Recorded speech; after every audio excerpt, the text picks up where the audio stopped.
ছেলের বাড়ি, ছেলেরা জামাই ষষ্ঠী করতে গেছে, ছেলেকেও আমরাও চললাম, সাথে আবার আমার মাও চললো, পিতা ষষ্ঠী, শ্বশুর ষষ্ঠী, শাশুড়ি ষষ্ঠী সব আছে একদিনে সব। চলো গিয়ে ওখানে কি কি খাওয়া হবে না হবে সব দেখাবো, যতটা পারবো দেখাবো। এখন আমরা টোটোতে আছি, টোটো প্রচুর গাড়ি করছে, ছেলে বউ চলে গেছে স্কুটিতে,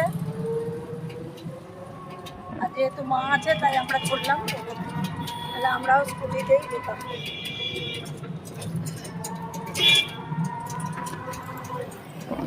চলো যাই, কোথায় যাচ্ছিলাম না, চলো তালটা